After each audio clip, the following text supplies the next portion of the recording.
I'd like to call to order this committee of the whole meeting for the town of Saugeen Shores and extend welcome to everyone in the chambers this evening. Our first order of business is a declaration of pecuniary interest, and I'll remind every member of your responsibility to do so. You can do so now or when it arises on the agenda. We have no additions, deletions, or amendments to the agenda. So this evening we have 3 delegations, and the first one is Janet Wright. She's here about West for Youth event in our town. So welcome, Janet. If you would just, the mic is already on, so just.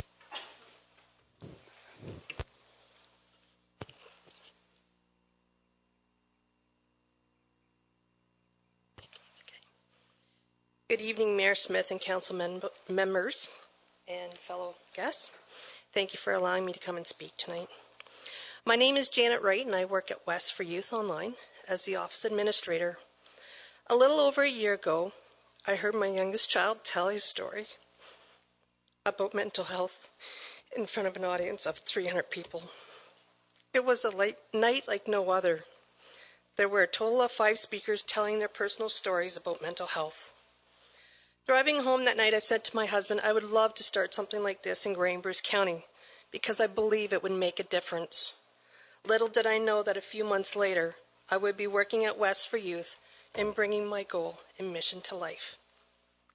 That's why I've started this event called Open Mic Night for Mental Health. Now you're probably wondering, what is Open Mic Night for Mental Health? Open Mic Night for Mental Health is a night where a selected group of individuals come and tell their stories about their personal growth and transformation. It is for all kinds of people who have a story and a life lesson to share. It doesn't matter if they've never stepped foot on the stage, to professional speakers, and everyone in between. Each Open Mic Night for Mental Health will include 5 to 6 speakers sharing their personal story. Some of them will be funny, some are thought-provoking, but all of them are motivating. It's a way of having fun and being truly social, while at the same time meeting new people who can relate to a story. At the end of the day, it's all about real people who have real stories and are a real inspiration. We believe that personal storytelling is one of the most powerful and one of the most positive things we can do for ourselves and our communities. Stories are how we have passed on our values and beliefs and made sense of the world. For the courageous people who step on the stage, sharing a personal story is a way to reframe the events and the experiences of their lives. It's a way for them to bring out the positive insights they've learned and how they've grown. For some, it has brought laughter along the way. For others, there have been tears. But one thing they all have in common is that their story is real and from the heart. For those sitting in the audience, they get to share each speaker's experience and life lesson. There's always something we take away from each individual that helps make our own lives a little better. As we listen to each speaker who shares a personal story from the heart, all the labels fall away. It doesn't matter because all we see are human beings. This is a way to break down the barriers of intolerance, bias, judgment, and difference. It's how we strengthen the teams we work with and the communities we live in. And in some not so small way, it's our way of helping break the stigma of mental health. Now more than ever, we need this. That's why my mission is to reach out to those who have a story to tell and want to share it with others. At the end of the day, they're not alone. And if they can reach out to one person, that's one person that they've helped. At West for Youth, our mission statement is to promote wellness and emotional support to youth and provide an online resource where they can access counseling in a safe, secure, and confidential manner. Did you know that in Canada, an estimated 1.2 million youth, this does not include adults, are affected by mental health, yet only 20% of those youth are able to access help. Young Canadians are struggling to access mental health services, and our services help hundreds of youth every year. And without fundraising dollars from events like this, youth would continue to struggle to access mental health services. The reason I am here tonight to speak to you is because I would like to bring my next Open Mic Night for Mental Health to Port Elgin. Since doing this, people have suggested that I host this in different communities, and I totally agree. So far, I have been in Walkerton, Hanover, Chesley, Guelph, and Durham. And so far, all the communities and organizations have been very generous and the cost of the halls have been donated each time. I would like to host my next open mic at the Rotary Hall located here within the Plex on Monday, July 23rd. Would the town of Saugeen Shores consider donating the use of the hall for that night? I would love to have your support for this event, because as we all know, mental health could someday affect us or someone we love. Thank you.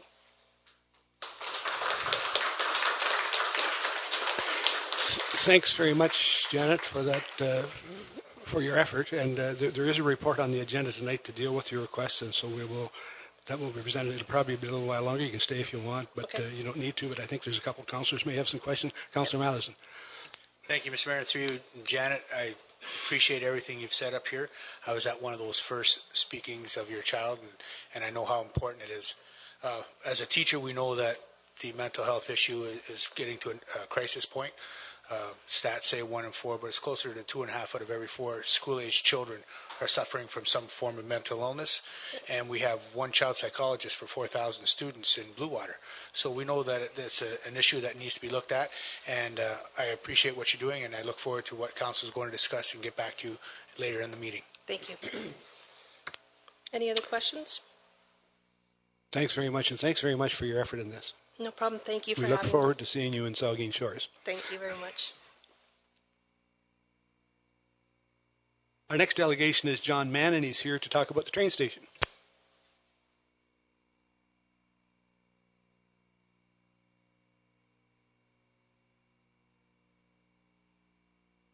I'm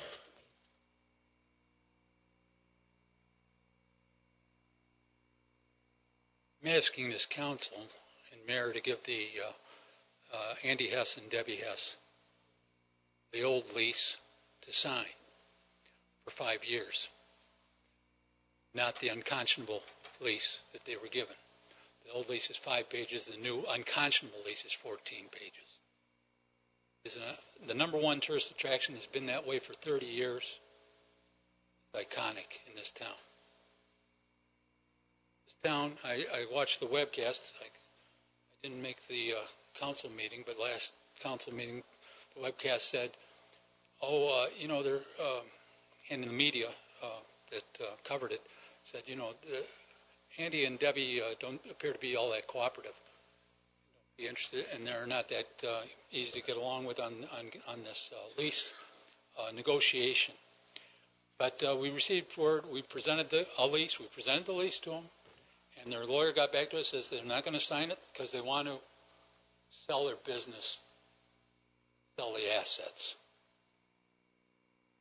Nothing was said about correspondence that the town, in particular the CAO, received from Andy and Debbie Hess over the year that said what improvements they were going to make, and that they wanted a 5-year lease, and they were passionate. They've been passionate for 30 years. They're passionate to keep it going for 5 years. And in the correspondence, the CAO, David Smith, wrote them, the town would consider, this is in October of 2017, and recall all the council said, we're in favor of the train. We want the train to continue. After all the big massive uproar when you were trying to get a liquor license down there for a restaurant to replace it. You said, we want the train. We want to operate. Well, listen to this from David Hess on October 10, 2017, to Andy and Debbie Hess, wherein the town CEO says the town would consider buying the building without the train, and you would be free to take or sell the train as you wish. Does that sound like the town wants to keep the train on the beach? It says the exact opposite. Take it away. Get rid of it. Did we know about that? Did the citizens know about that from your meeting? And what did you have before you brought it up? You devoted 3 minutes in the main meeting, the public meeting, to the train. Nowhere was this letter mentioned.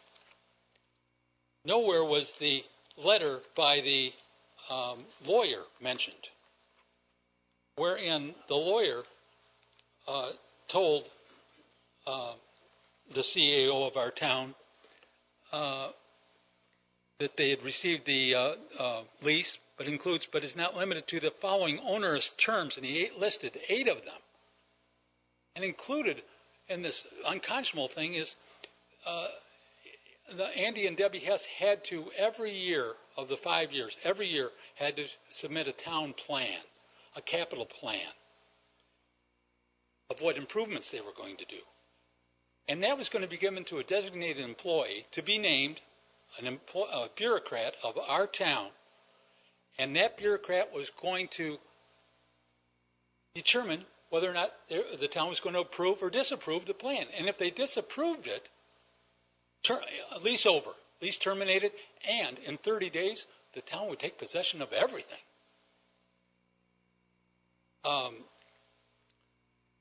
Nowhere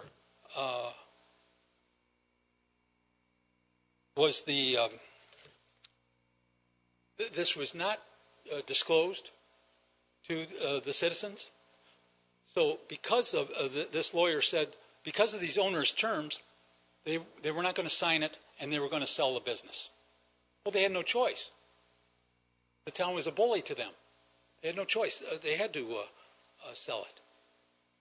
And among other onerous terms, there was if the town has a different vision at any time, they can terminate the lease within 3 months. And for no reason, they can terminate the lease in 3 months. So clearly, the town's vision is to have a liquor license on the beach and a restaurant from last year's fiasco that we went through. And clearly, the town no longer wants them here. But the town didn't tell us about that letter from, they just said, hey, we gave them the lease. They turned it down. What can we do? Well, they turned it down because it was so unconscionable. And we didn't get this. On March 3rd, 2018, there's a letter written by Andy Hess and Andy and Debbie, his wife, a full-page letter here to David Smith, Mayor and Council. We have our five-year business plan for the station. And this is March 3rd, 2018. First and foremost, for us, the business train owners, and for the community, we feel the need to keep the train running for the next 5 years for our business to be a success. Tourism at the beach to be a success, and for the town to have the train operational is the #1 priority for all parties. We will move ahead to the very near future, summer 2018. Does that sound like Andy and Debbie Hess didn't want a lease? They wanted the old lease. They figured they were going to get the old lease, and they should have. At this point, after 30 years, they should get a handshake and not a written lease. Did we see this letter? Did citizens see this letter? They're still not seeing it. The press doesn't see it because I was told I missed 8.2. The procedural rule says I had to have this in by noon on Wednesday. So I got it in 6 hours late. 6 hours late. Done. Can you change it? Can you put it on anyway? Can you press a couple buttons and put it? Nope. 8.2 procedural rule drowns my constitutional right, fundamental right to communicate with my council. And the citizens of this town can't see this. The press can't see this letter. The press can't see the 8 or 9 other emails from Andy Debbie Hess telling the wonderful things they're going to do with the train station and train. I asked in a motion to have you allow it to be posted so the press can review it. So I hope you do that. I don't think I'll get any questions here. I think you'll just go on and this train will disappear. I can't say enough bad things about how this was handled, and particularly because it was in a closed meeting. You had a closed meeting before you told us about nothing. The closed meeting, you reviewed all these things. You had to have reviewed them. The CEO had to have given you all this information, that they were willing to do all this stuff, all these improvements. And then what do we get? Oh, hey, we gave them a lease. They didn't want to sign it. We're going to, what can we do? We got to move on. After telling them in a letter, we take the train with you. Unbelievable. Just shocking, frankly. And a closed meeting. There's no reason for a closed meeting. A closed meeting on one of the most important things in our town, an iconic #1 attraction for 30 years. You have a closed meeting and you don't tell us about it? Now there's, and we'll never know what happened in that closed meeting, but I guarantee you these things had to have been given you. And if they weren't given, if these letters about improvements and a letter from the lawyer and so on, and the unconscionable lease wasn't given to you, something is even worse, more wrong about it.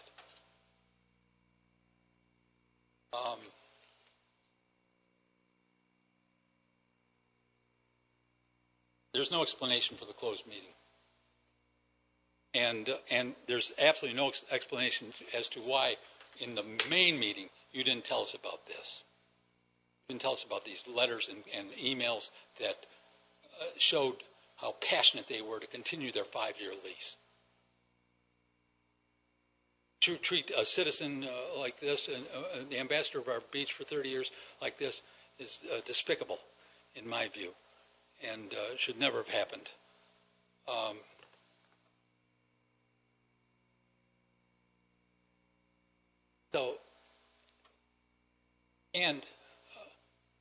The point that the CEO made that they weren't, he got a notice from the lawyer, and the lawyer said, well, they weren't going to sign the lease, so because they're going to sell the business. So everybody thought, well, sounds like they've had enough, and they're going to sell the business. But that wasn't part of the information report that I reviewed before this meeting of last week, of the last council meeting. So in other words, our CAO, David Smith, was allowed to bring up new information at that council meeting that was not on the agenda. But I couldn't attach these 23 pages of letters and emails showing the passion that they wanted to continue this lease. I couldn't post those because I was 6 hours late. The CAO, David Smith, is under the same 8.2 procedural rule that I am under and every citizen is under. But I got to tell you, as a citizen, I don't want to follow procedural rules when I visit my council that work for me. I have a fundamental cornerstone of our foundation of democracy to communicate with my council and to have the press see it and every citizen see it. And I shouldn't be bogged down by drowning in some procedural rule swamp, as I say. Oh, you missed a procedural rule, Mr. Citizen. Give me a break. Have the town start saying, how can we help you, citizen? How can we get you on the docket here and tell us what we want? I'm critical of you, and I can't get on and criticize my government? Really?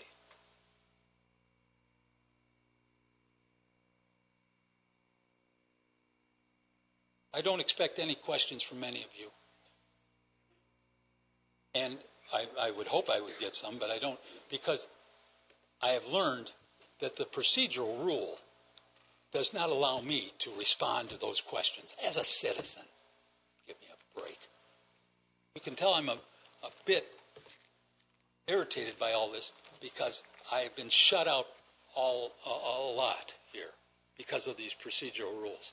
And I will not be able to talk on this matter again for 6 months because a citizen under Rule 14 of the procedural rules, council doesn't want to hear us again on the same topic for 6 months.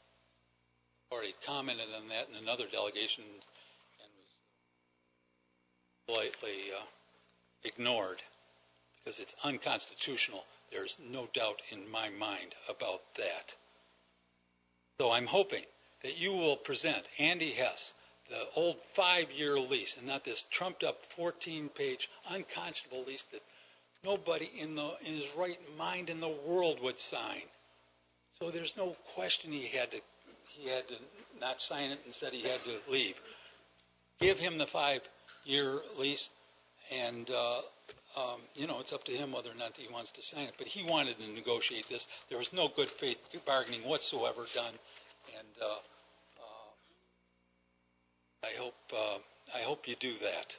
I don't hold out a lot of hope. So Absent any questions, that's all I would like to say. Thank you, Mr. Mann. Any questions, comment? Well, we're going to get a question from Councillor Mike Myatt. Well, I have a comment, Mr. Mayor, and a question to the CEO. And John, if I think of a question to ask you, I'll direct you one too. But I just wanted to go on record by saying that in January 2017, and I think you were at the meeting, John, I made a statement that we need to do whatever we need to do to ensure that our train operation continues to operate. And I'll say it again tonight. I am a supporter of the train operation staying here in the town of Saugeen Shores, John, and we need to get back to the table somehow to make this happen. And we time's running out for this summer, obviously. My question, I guess, to Mr. The question directed to the chair, and then I'll deal with it. Okay. Okay. So, Mr. Mayor, just the question I have. For many years, 36 years in government, I negotiated many draft agreements. And I saw when I read this agreement, it had on it draft agreement. And again, I've negotiated many of these with two parties sitting at the table and saying, this is what I like about the agreement, this is what I don't like about the agreement. The question I have about the agreement is, was there a list provided of the items that Mr. Hess did not approve of in the quote draft agreement? Was there discussion around what am I not happy about? Can we take this out? Can we leave it in? Can we modify it? I need to have the answer to that question. Well, I think the general answer to that question is that lease was sent to him with the offer that we were fully open to discuss any item in that thing if Mr. Hess wasn't happy with it. Was there a list sent back of items that he was not happy Not to my knowledge. But not to my knowledge, Mike, no. Well, that's not true. I just read it from the lawyer. The lawyer has. John, that question was not to you. John, I'm going to call you out of order. Respond to that. No, you're not. The question was, John, I'm going to ask you one more time, and that's it. Well, John, okay. Is there any other committee member who would like to ask a question or comment? I read from the lawyer's letters here. John, I told him what at least eight of them. That's enough. That is enough. I have a right to speak to my counsel. So, is there any other question from committee? You're just going to prolong. Go ahead. John, you're finished with your delegation. I'm going to ask you to take your seat. Well, I want to. John, I'm going to ask you one. Okay, one last comment. Well, Mike, you asked about did Andy and Debbie say anything about the lease, and his lawyer, Andy and Debbie's lawyer, in the letter, and unfortunately I don't have the date of it, but it was sometime just before the meeting, May 20th of some sort, May 28 or something, where he outlined at least 8, and he just included 8 of the items that were too onerous to sign. And I've got a copy of it right here that should be on the website of my delegation, but it's not because I missed the, and I'm asking for it to be included. Okay, John, John, you've made that point many, many times. You don't need to make it again, so I'm going to ask you to take your seat. Any other questions or comments? Go ahead. Thank you, Mr. Mayor. I just wanted to make a comment. Obviously, we need to have an agreement. I'm going to interrupt you. I'm going to ask you to wait until John takes a seat. Well, Your Honor, I get to hear the comments. I think the procedural court rule even says that. You can hear them from your seat, John. I need to John, respond to these. No, you don't. Well, if there's an error in the record, I do. John, I'm going to ask you one more time, and I'll adjourn. John, I'm going to ask you one more time. In my record, he works for me as a counselor. I find the disrespect, and he disrespected Mr. Coghill here, saying somebody asked Mr. Coghill he should run for council, and Mr. Coghill says, "I don't want to," and Mr. Minaj says, "We don't want you to." That is not part of your presentation. This is the end of this, John. John, I'm telling you, this is the end of it. I'm going to ask you to take your seat or I'll adjourn the meeting. I need to respond to We're going to this outrage. take a 10-minute recess.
Get them back in here.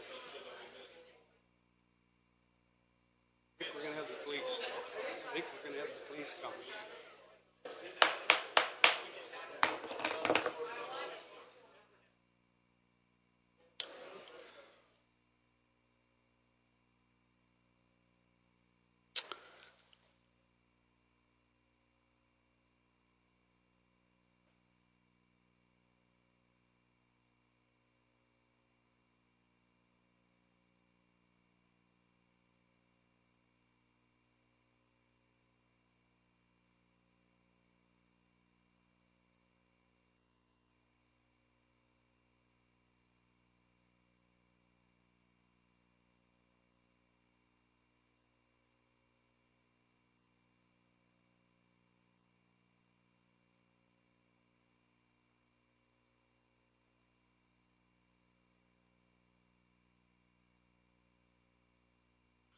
Okay, so I think to settle this, we'll move on to the next item on the agenda. I'm going to ask you to take your seat, John. Thank you.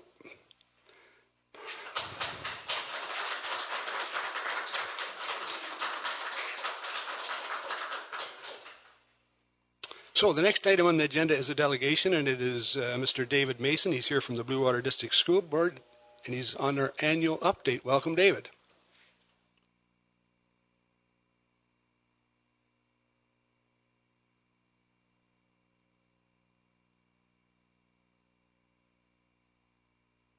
Mayor, councillors, and other assembled humans, thank you for making room on the agenda for me this evening for my annual update. Tonight I will be representing myself, and all my opinions are my own, and I do not represent the Blue Water School Board. I am most pleased to share that recently the Business Committee recommended that the Blue Water District School Board has sufficient partnerships and funding options in place for Paisley Central School as of June 19, 2018, and therefore Paisley Central School will remain open and shall not be scheduled for a June 30th, 2019 closure as per the 2016-17 Paisley Central School Pupil Accommodation Review final recommendations. This provides a 5-year window for Paisley School to remain open. This recommendation will come before the board on June 19th as great news for the Paisley community.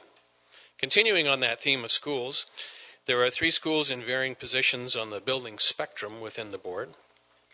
Beavercrest School is in the initial planning process, while Georgian Bay Community School has plans that have been shared with the Ministry of Ed for approval. John Diefenbaker School is in the active construction phase and will be ready for occupancy in the 2018-19 school year. Changing the focus to budgets, the following represents some macro and micro elements of the draft budget that will go before the board on June 19th. Revenue increased by $6.5 million from the 2017-18 revised estimates, mainly related to increased enrollment, GSN investments, and updates. The 2018-19 draft budget suggests a $466,000 transfer to reserves. Last year we transferred only $45,000. These increases in the budget have enabled the board to suggest the following reinvestments. Reinvestments for grade 7 and 8 transitions, which is approximately $307,000. Reinvestments in special education, including a multidisciplinary team, approximately $601,000. Reinvestment in mental health workers, approximately $279,000. And reinvestments in English as a second language, approximately $116,000. To support local needs related to rural education, staff recommend that the 2018-19 funding allocation for the Northern and Rural Grant be applied as follows.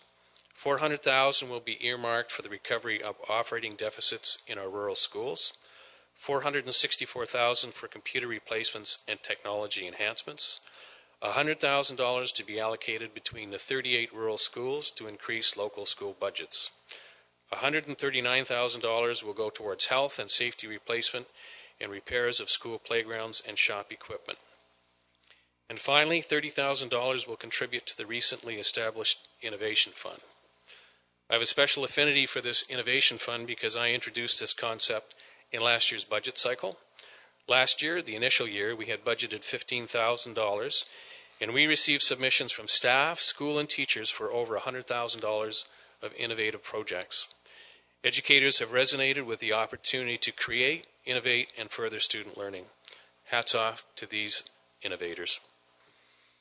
I was pleased with the motion that I introduced this year requesting that the province establish a future think tank, and it was approved by the trustees. The future think tank will consider new technologies such as artificial intelligence, virtual reality, implantable devices, and G5 networks. These technologies will change how we learn and how our classrooms operate. This brings me to the final mindset of my presentation this evening. There is student population growth in Saugeen Shores. Elements of overall growth were shared by the planner for Saugeen Shore at our recent community and partnership meeting sponsored by the Blue Water Board. Thanks to Saugeen Shores for attending and participating. Manifestations of the student population growth include the portables at Northport and Ecole Port Elgin Saugeen Central. Portables are a short-term solution to increasing student populations. Portables do not increase core resources in a school like the gym, washroom, libraries, and computer rooms. Likewise, additions to existing schools also do not increase these core resources. Given the potential impact of projects at the Bruce Nuclear Site, thinking and planning for future student growth is a reality. I would suggest that a new school build for Saugeen Shores is the most likely outcome given this trend of increasing students. As a council, you have significant influence over a new school. As a council, you have considerable influence over the initiation, timing, and planning for a new school. The challenge, in my opinion, is going to be having a school ready for this increasing student population, given that there's at least a 5-year lag time from concept of school to actual build. Saugeen Shores has a number of builds to consider: a potential new pool, a potential town hall renovation in Southampton, a potential expansion to the museum, a potential Ontario Nuclear Innovation Institute, a potential renovation of the library in Southampton. A potential new school will increase the projects and perhaps speaks to the possibilities of community hubs. A community hub would incorporate a number of these individual projects. A community hub opens the door to a number of possibilities. As leaders, you're going to have a full agenda with these builds. I love this John Naisbitt quote: "Strategic planning is worthless unless there is first a strategic vision." My suggestion for Mayor and Council is to start the process of planning for increased student growth and connect with senior admin at the Blue Water Board sooner rather than later. Council can initiate momentum for solutions to a growing student population. A huge component of this planning will be the strategic vision. I wish you well as a council and develop this emerging vision for Saugeen Shores. Thanks for your time. Thanks very much, Dave.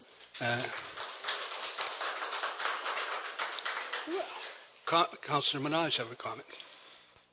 Thank you, Mr. Mayor. Thanks, Dave. And we've spoken about this, and you just reiterated it, that 5 years from start to open doors.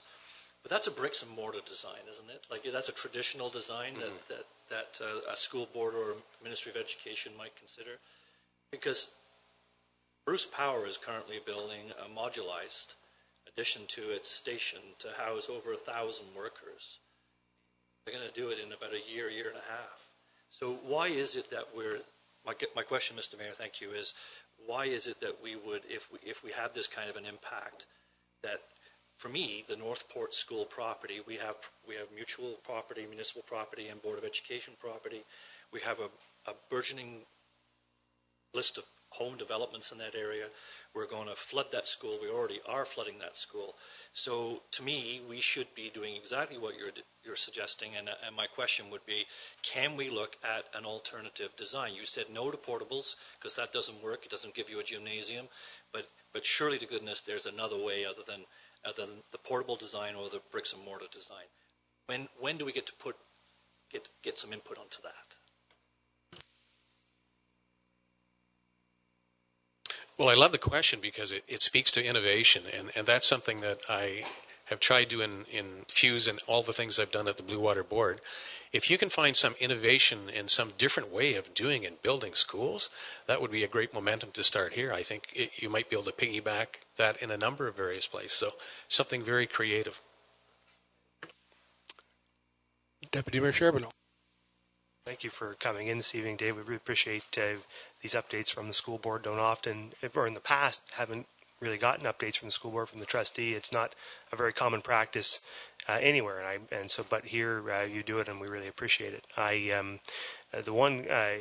As you talk about school growth, and we talk about new builds potentially happening, but of course that's sort of ultimately always a bit of a longer term thing. We don't have immediate plans to do that, but in the short term, what seems to be happening, and I guess I come at this as much as a parent as a member of council, but is these portables, right? We're seeing portables. We're now seeing portables added both at Northport and at Saugeen Central in Port Elgin. And it used to be when I went to Northport, when we had portables, they placed them out in the yard, and it was not pleasant. I think you taught in one of those once upon a time, actually.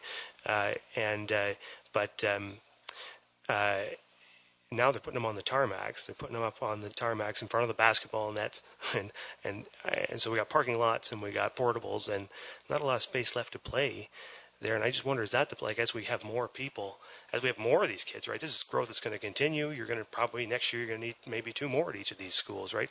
Are we just going to populate? Is the board's thought that we're going to allow that to happen? We're just going to populate all the play space in those areas and with those portables, or is there a better plan or another plan sort of in the medium term before we get to this new build that we also need to do, obviously? You've raised a really pertinent question. If you look at school asphalt, it's kind of like gold. There's only so much room. And then there's times of the year where it's too wet, too muddy, too cold, and you say this recess only limits students to the blacktop. So when you keep shrinking that, you increase density of students. The more kids you have in a certain space, the more problems you're going to naturally have. And when you have increasing numbers of kids, it's just going to accelerate that whole issue. So you raise a really good point. I would suggest that there's a group of concerned citizens who are really looking hard at the placement of the portables, as am I. One thing that I've done in terms of the long term, I found a really good piece of procedure and policy from the Halton School Board. So I've shared that with the chair and with the director of education. So one of the pieces down the road, it won't solve the placement immediately, but down the road, the Halton Board procedure is really good. It lists and outlines and delimits very specifically, these are the 8 things that we have to look at in terms of placement. Then it takes a look and it very specifically says, these are the people who are involved. And then it says very specifically, if there's a problem and we can't agree, here's the resolution network. So it's a really nice, transparent package. So as chair of the policy committee, I'm going to put that on the agenda at some point and take a look at that, because that's the second part. But the first part we haven't solved yet. Councillor Mike Myatt. Thank you, Mr. Mayor. And David, I attended that meeting in Chesley, and it was a really good meeting. And Councillor Minaj and I went down, and I just wonder if you could speak briefly about the Watson report. And I think it was 2010, I believe, the report, Watson report, where they talked about numbers, that were what the numbers that we were seeing in various communities, what communities might see school closings. And GC Houston, not long ago, I think there were 170 students, and there was threat of closing it, and now there was 340, and it's a good thing it wasn't closed. But the Watson report back then stated that school could be in jeopardy, and I just my understanding, maybe comment on a little bit, but the new numbers coming out, is that Watson report? I understand from that meeting, I believe I heard, is going to be updated, and when do you think you'll see the completion of that new report, the Watson report, updated with school numbers? Excellent question. That original Watson report is really outdated, for sure. There's going to be, I think there's been an intermediate report done, and I believe there's another one coming in my memory, but don't trust it. I think it's next fall. So they are looking at updating because the numbers do change. And if you look at this area in particular, and some of the other areas, fast-growing areas with the board, things have changed significantly. Good question. No further questions. Well, thanks very much, David, I think this is about the 3rd time at least you've been to our council. I think it's always informative for the board to come and represent the board's views and your views. And I really think would be your suggestion about contacting the board about future growth in the town. I would take that very seriously, and I think we'll get our staff to start those negotiations right away so we can see where we go from it. But thanks again, David. Thanks very much.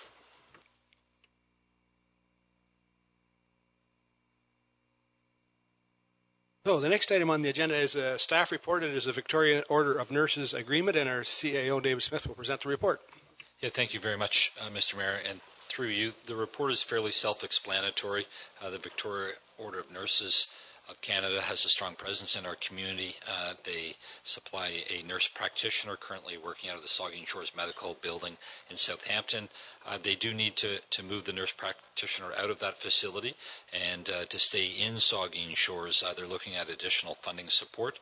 Staff are recommending that Council receive their request and approve their request. And the good news out of all of this is that they've agreed to take on 200 additional patients. So that should further reduce our current orphan list.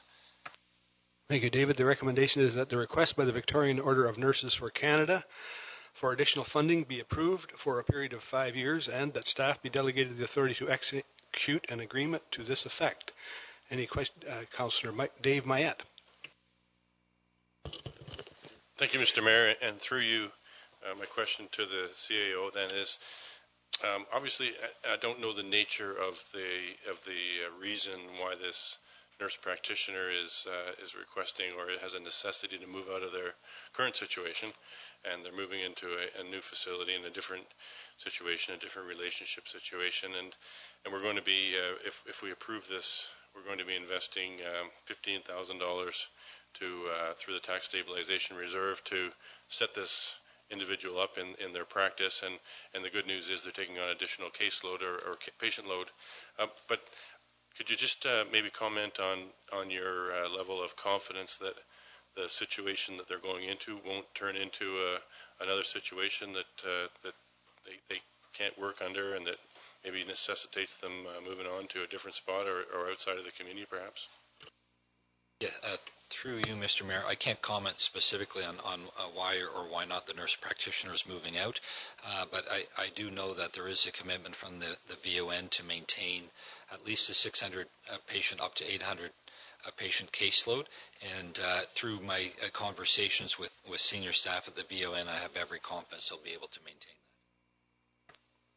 that. Further questions, comments? All in favor of the recommendation? Opposed? That's carried. So.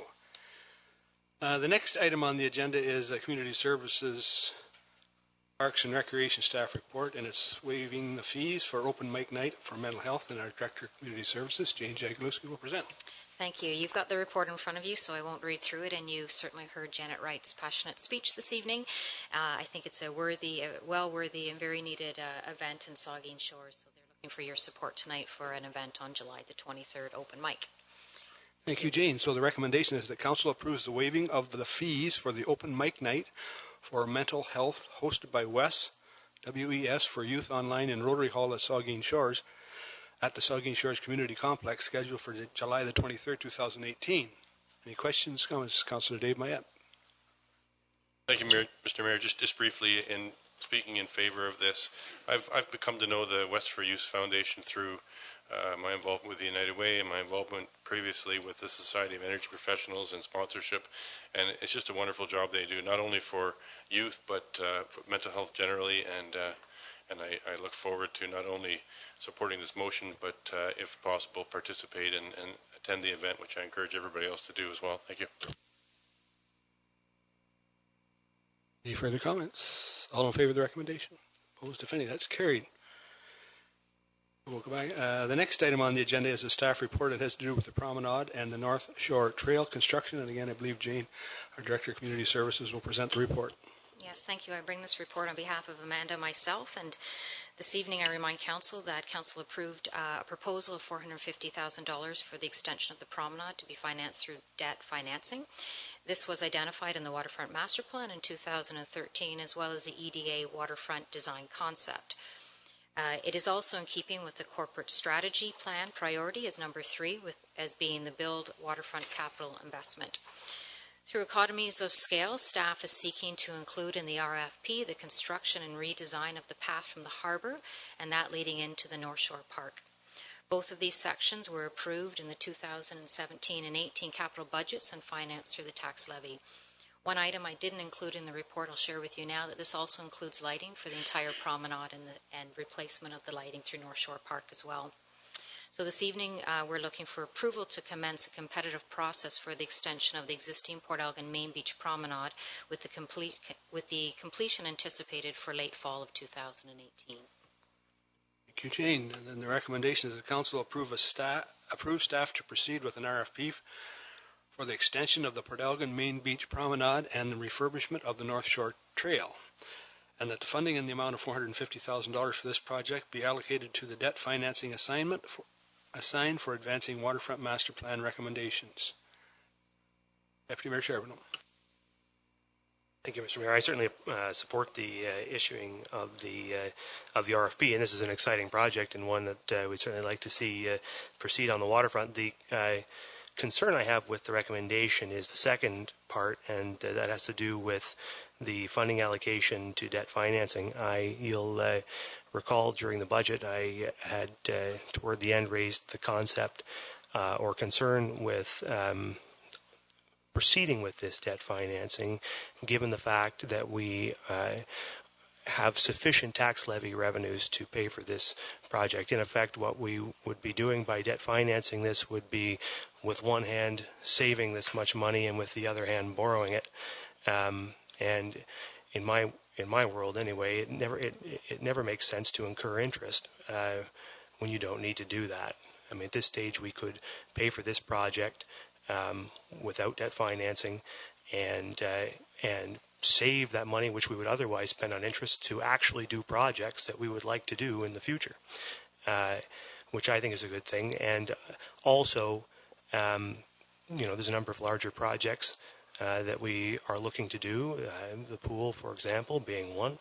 And in order to do those very large projects, we will need debt borrowing capacity to do that. So what we should, in my view, be focusing on is limiting the amount of new borrowing we're doing, specifically on projects which we can afford to do in the current budget year, and also probably lowering our overall debt levels so that we can build capacity in the debt servicing and therefore afford to do larger projects or bite off larger chunks of them ourselves. So, Mr. Mayor, I would, and I'll take your direction on how we may proceed with this, but I would like to suggest that Council alter the recommendation to, instead of fund the $450,000 from through debt financing, to direct that it be funded through current year tax revenues. Thank you, Mr. Mayor. Okay, so I guess if you can make that a recommendation or change the recommendation, and Councillor Dave Mayette will second it, that's fine. And I think that, for the record, that's probably the way to do it. I don't think it's going to be an issue, and I appreciate the comments. So there's another comment, and I'll get to Councillor Grace, and then we'll... Okay, go ahead, Councillor Grace. Thank you, Mr. Mayor. My question is for the Director of Community Services. In your report, Jane, you talk about the number of elements that have been included in the design, and one of the things that you mention is the impact of potential continuation of rising water levels. Could you just elaborate a little bit on what features that design includes that would accommodate for that?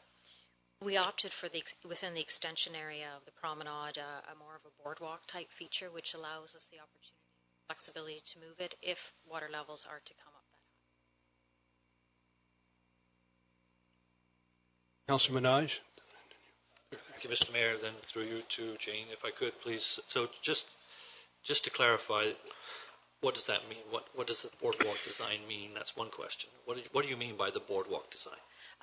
A wooden design as opposed to interlocking brick, which is the existing promenade. So that would be on the south beach side. South, leading to Izzard, the end of Izzard. Okay, thank you. So my second question, Mr. Mayor, is about the park.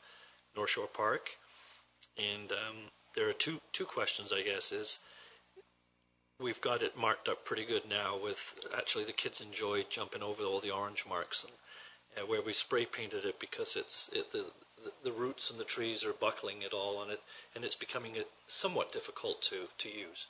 So my first question is, what is your plan on resurface treatment? I know at Fairy Lake we did stone dust because of all the shifting undulations and the movement of roots. Is that a consideration? And the second point is, if you look at the drawing, at the very end of the west end, there's some contour lines. It's a very steep embankment, and it's being eroded quite well, and it's the trail's right there. So are we going to have to do something special, move the trail, or are we going to be able to buffet that up? Is that your plan? We'll be supporting those areas that we're certainly experiencing some undermining happening within the trails. It will be an asphalted trail through there, so we are reconstructing the entire trail, laying a new bed, putting asphalt on again. The trail there now is in the vintage of probably 25 years old, and has certainly met its life expectancy. So we'll be replacing it the same with a 2.5 meter width trail. Vice Deputy Mayor Huber. Thank you, Mr. Mayor. Are we able to speak to the amendment that the Deputy Mayor put? Is it the right time for that? Sure. Okay. I understand the comment about considering the idea of debt. However, there's something coming up in the regular council meeting that has to do with the tax levy, and there's a very specific comment there about the fact that we put in a 3% item onto the budget, into the tax levy, which was to create a fund, and it was talked about, it was thought about, it was played out as enabling some action in the future. If we do what you're suggesting, I'm reading that to be that we're just about to, not deplete that entire 3%, but a big chunk of it would come out, because I think that 3% is about $780,000. I could be a little bit out on that. So to, basically take $450,000 from that, it kind of defeats the whole reason why we were doing it in the first place. And so I'm a little bit concerned that we had a budget process where we talked about a project, the idea of debt, which I agree with you about the concerns about debt. And, I've spoken many times about how we need to think about the waterfront, not just as an expense, but, there's potential revenue there that we should be thinking about how we're paying for this. And I agree with you that debt is not necessarily the answer, and we should be very conscious of the debt we might have to assume in the future. I would not be supportive, though, of a decision we made about creating something where we basically agreed to tap into 3% to create something which was to fund, to give us a little bit of an edge to fund some of those bigger projects in the future. So to now turn around and say, oh, well, we did that, but let's just use that money for this, I don't think that that's what we talked about during budget time, and I have some concern about that kind of a big shift with $450,000 at this point. Thank you, Mr. Mayor. Councillor Dave Mayette. Thank you, Mr. Mayor. And through you, I too will initially speak about the amendment to the motion first, and then I have a comment about the main motion itself.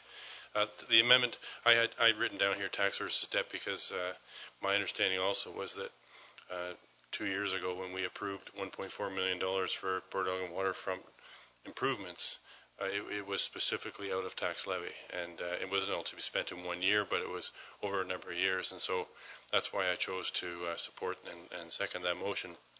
And I still think it's the right thing to do is to take it out of the tax levy.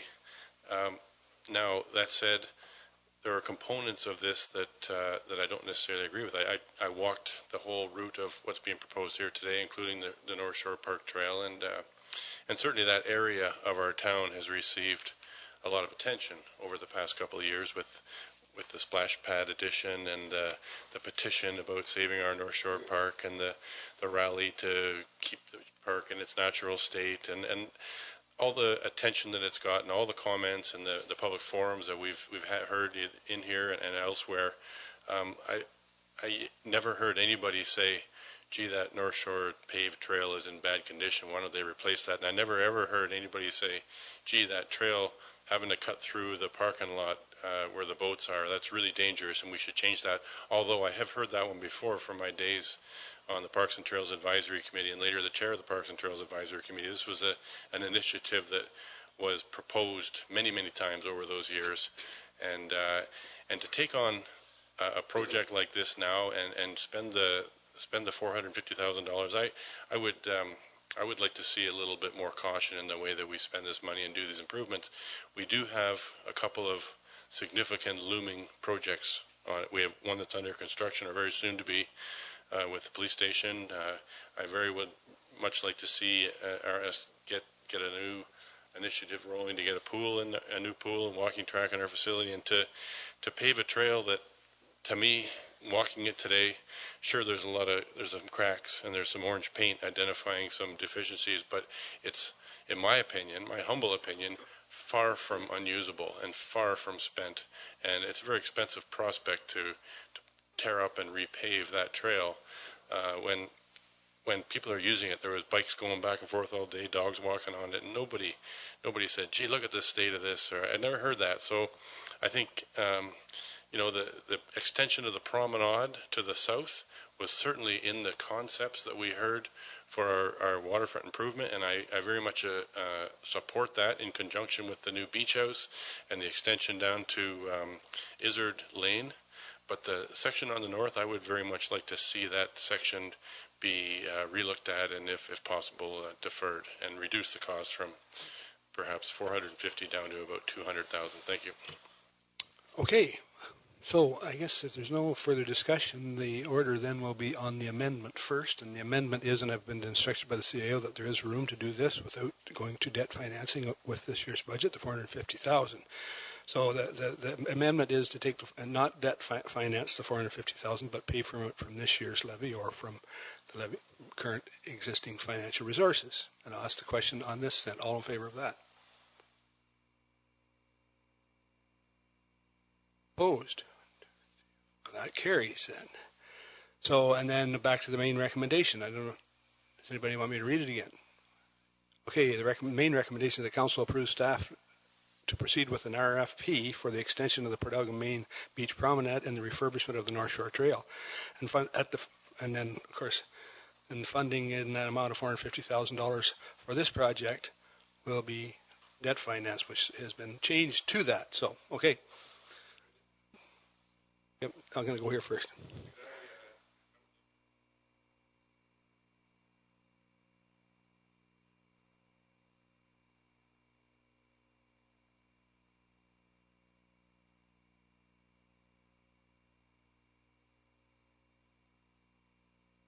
Is there a seconder for that?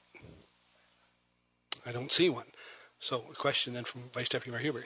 Thank you. Through you to the CAO, I appreciate the comment that there's money, but can you just please inform us where we're finding $450,000 in the budget this year? Yeah, through you, Mr. Mayor, it would be through the process it referenced to. So that would be this legacy reserve. I don't think that's what we call it. So it's the reserve fund that we set up for future legacy projects. Thank you. Yes. That issue has been decided now. So there's no questions on the 450,000 deal, if that's what you're going to pose. Mr. Mayor, no, I would like to indulge you with just a simple addition. Could we say that all of this is in keeping with the 2013 Waterfront Master Plan? I think that's in the background report there. So if you read the background report, it's there for information. I don't know if you want to add it to the motion. If anybody wants to second it and say that, I'm fine with that, but I don't think there's a need for it. Anybody want to second that? None. So then I guess back to the main question. Okay, Councillor Grace. I'd just like to make a comment on the North Shore extension, that I have received a number of comments from people who are concerned about the condition of that for several years. So I really support keeping that in the proposal. Thank you. Deputy Mayor Charbonneau. Thank you, Mr. Mayor. I'd also like to make a comment on that. The important thing to remember is this is a 2018 budgeted project. We decided to move forward with this project as part of the budget process. We discussed it at that time. The administration has moved through, at our direction, the process of getting us to this point. And so it's very important, I think, that it's as long as it comes in on the budget, that we continue to move the project forward on the basis of our earlier direction. Thank you, Mr. Mayor. Thank you. So I think we've had enough discussion. Let's have the answer to the question. All in favor of the recommendation? Opposed?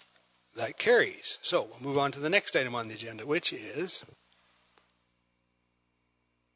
a staff report on a protective services staff report on an update on our community emergency response plan, and our CEMC and Fire Chief Phil Eagleson will present the report. Thank you, Mr. Mayor. I'd like to begin by recognizing and thanking the Community Emergency Management Program Committee. The plan you've reviewed that we've proposed to update our original plan with was a lot of work for the committee that met several times over the past couple of years, and I'd like to thank them. Our previous emergency plan was adopted by Council in 2004. While we've had some minor updates, we've never had a full revision of it. The updated plan that was circulated to Council is a modernization and an improvement to our original plan. Our emergency plan takes a multi-agency, all-hazards approach to emergency response. You'll notice there aren't a ton of specific details in the plan.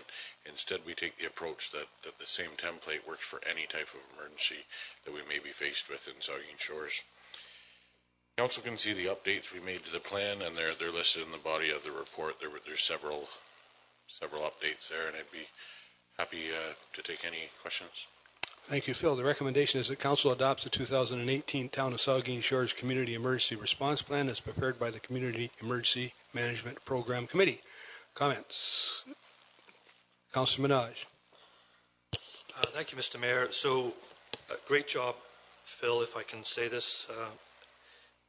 Your leadership and certainly Candy Blackburn in the background behind supporting all the good hard work that was required. And we had a community member, Ron St. Jake's, with a good emergency background, working hard in the background as well. So other staff and, of course, other members of council were involved. What I'd like to say, though, is that this was priority one for me, and I pushed hard that safety, the community safety, should be number one priority in our budget deliberations, in our staff deliberations, in our heads of staff deliberations. On our website to the community, it should say, a dial-in button, a link that says, here is our community emergency plan, and I'm sure it does. It just needs to be flashing at you and say, click here because this is important, in my opinion anyway. And I think that if we always have money in the budget to look at this asset. This is a community asset. This plan is very important, and I'm sure that it was going through Phil's minds and yours, Mr. Mayor, during the bomb scare incident at GC Houston, that having a good plan behind you and having good documentation to tell each person what to do, when, where, and how is vitally important, to the point where when I come back and visit, I think I'll visit, Linda might let me visit, I don't know, and say hi to some people in their offices, that I will see it at the top of their desk, on their desk, that this plan is front and foremost important, most document that we can have. So in one more thing I'd like to say, though, is as we grow as a community, Phil, we've talked about this, about the need for that single focused one person that could relieve you of some of the, you're an incident commander as a fire chief, and you're doing this double duty as well as the community emergency management coordinator. Is there a possibility, do you see a possibility, I think that we should see the possibility, that a full-time position comes along in the not too distant future that says this one-stop shopping person is going to be it in our community, especially because we're growing and especially because of climate change, and especially because of all the new hazards that are approaching.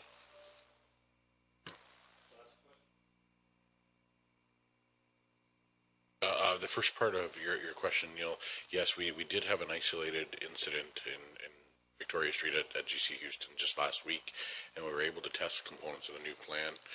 While it wasn't a declared emergency, we were able to apply the templates, and it worked very well. So I'm pleased with that. We have a debrief plan for tomorrow morning on that incident. To answer the first part of your question, and secondly, staffing is always a concern. There are, to your comment, there are recommendations in the master fire plan in future years for that growth. Councillor Dave Mayap. Thank you, Mr. Mayor. And through you, I reiterate and echo Councillor Menage's comments that it's a well-prepared document, and I congratulate you and your team on putting it together. On reviewing it, and I was drawn to the section of responsibilities, and I see that there's defined responsibilities for different people with different roles, from the mayor or his delegate on down. And I was wondering what it didn't mention anything about the responsibilities of town council.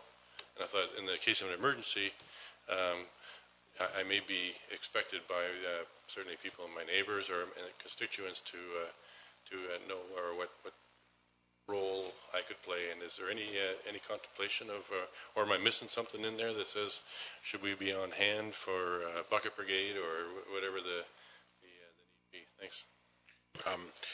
Council as a whole is represented by the mayor, deputy mayor, and vice deputy mayor in the emergency control group. So they would be the decision makers during the emergency, and they'd ask for your support and keep communication lines open with the rest of council. Deputy Mayor Charbonneau. Thank you, Mr. Mayor. I guess it would be a sort of a follow-up question to Councillor Mayette's question, in that this is a fairly complex document. Really, it's a big document. There's a lot of different responsibilities that different people within the organization have, and then there's third parties, the County of Bruce, the Province of Ontario. What plans does the administration have to provide training to the incoming council late this year or early next year? This is probably among sort of the top 2 or 3 responsibilities of the council, to ensure that these plans are in place and that they understand them primarily. And we haven't really had, in my experience, I mean, I've had a bit of training, thanks because the mayor has let me sit in on some of these training exercises, but I think that it would be good if the council had some opportunity to be trained so that they understood the emergency plan, and sort of what Councillor Mayette raised, what councillors' responsibilities are, what the mayor's responsibilities are, and what staff will be doing, and these things. So there's a solid understanding of how it works. Is that contemplated at this time? Yes, absolutely. And through the process of updating our plan, we identified that there needed to be a stronger emphasis put on the roles and responsibilities of each position, and we need to up our game in the training-wise for each of those positions. So, but to answer your question more directly, Deputy Mayor, in July we have an exercise plan where we will train the control group specifically, and then as part of the next council orientation, we need to include a section on the emergency plan's rights and responsibilities. Councillor Grace. Mr. Mayor. Phil, my question's about the appendices, and beside all of the appendices it says error bookmark not defined. And I'm assuming, does that mean all of those appendices contain confidential information?